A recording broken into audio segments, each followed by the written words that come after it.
All right, guys, welcome back to Veterans View News Network. So, for this particular video, I'm picking up where my last one left off in terms of we are leaving California. And we've got 3 states to choose from. We're either doing Idaho, Texas, or Tennessee. Now, I know those states are kind of picked at random, but those are the 3 on our list that we're looking at. And so for this particular video, I just kind of wanted to go through, from our perspective, the pros and cons of each of these states.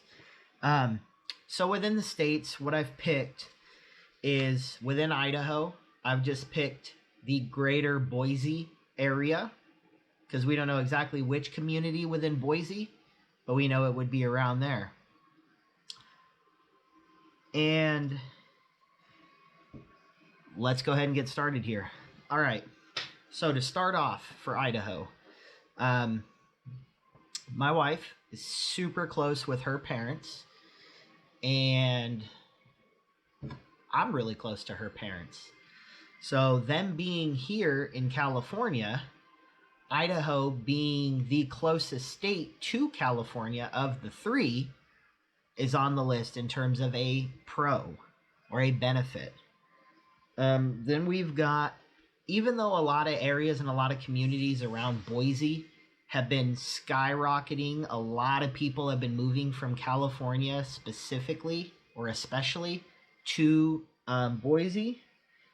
The cost of living is going up, but overall, as it currently stands, the cost of living is still cheaper than it is in the greater Sacramento area where we currently are.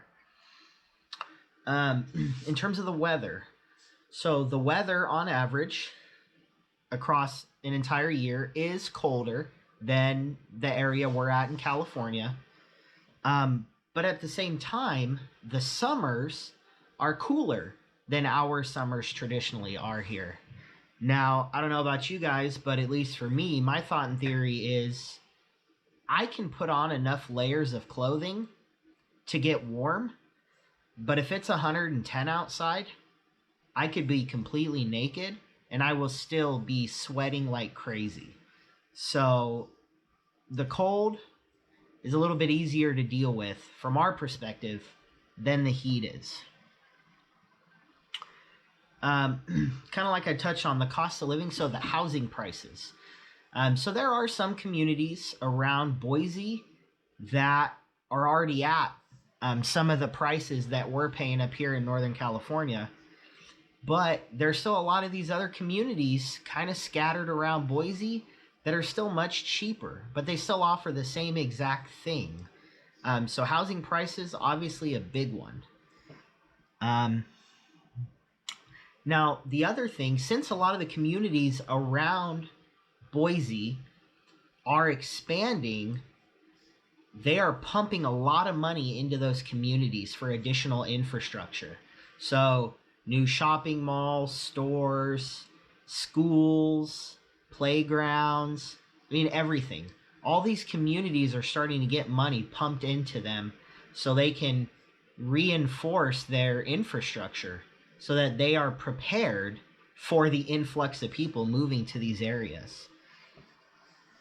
The state itself, in terms of political ideology, is very conservative. Now, given Boise is the largest city in Idaho, typically your larger cities across the U.S., especially your state capitals, tend to lean Democrat. But a lot of these communities in and around Boise are very conservative communities, and a lot of them are not in the same county Boise is in. So you're kind of looking at a little bit of a different beast there. My wife and I are not necessarily conservatives. We are more libertarian minded. But we tend to agree more with some conservative principles than we do with Democrat principles. And as I'm sure you guys know, here in California, our system is so jacked up. I mean, as it currently stands, we've got a recall petition going for Gavin Newsom. It has 1.1 million signatures on this recall currently, 300,000 of those 1.1 million are registered Democrats. So that should kind of say something with the politics of California.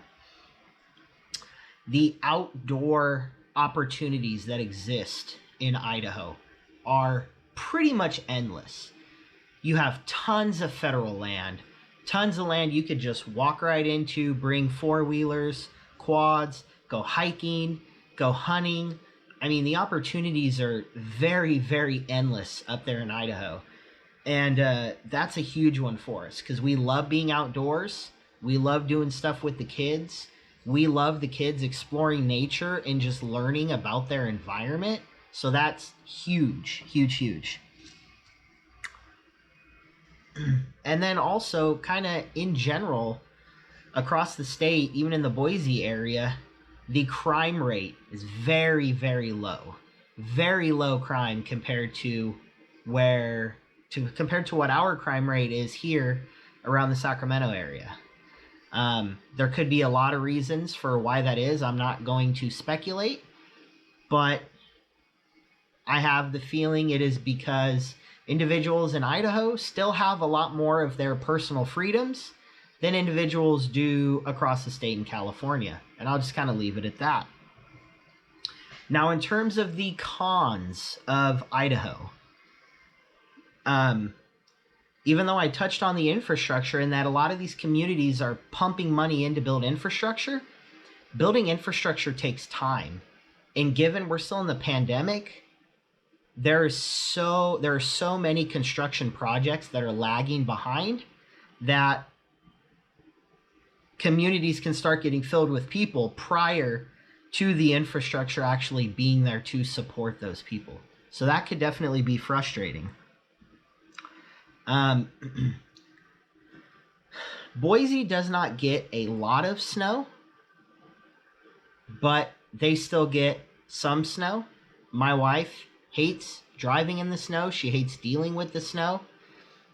We lived in Colorado Springs in Colorado for a couple years, and she just grew a very large dislike for the snow. So it does snow, not necessarily a lot, but it's still technically a con. In terms of for me, I don't care.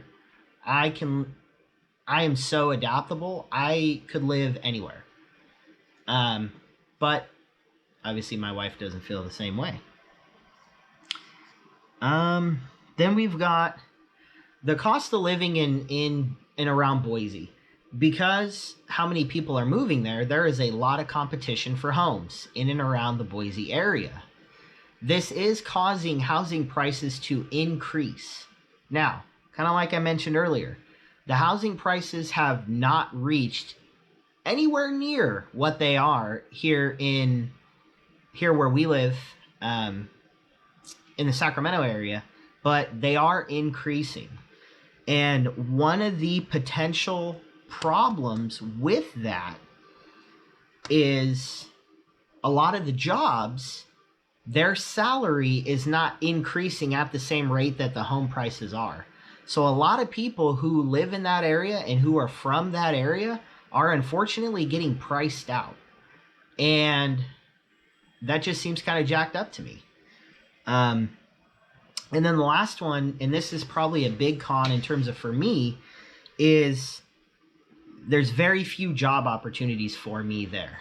So the job I did while I was in the Army, very specific job. It's related to intelligence and our drone program on a federal level. That's about really all I can get into. Nothing exists in that area for my job. I'm talking, unless I was some senior program manager with 20, 25, 30 years of experience, there's nothing for me in that area. So that would force me to then potentially take a lower paying job. All my experience is in this job, and that's what it has allowed me to be able to have a six-figure salary in the past.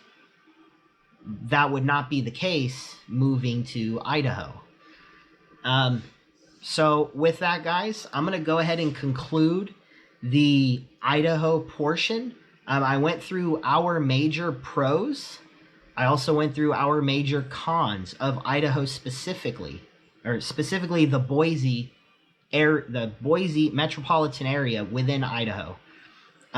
If you guys are from Idaho, you have family in Idaho, specifically the Boise area, and you have some insight, let me know in the comments section down below.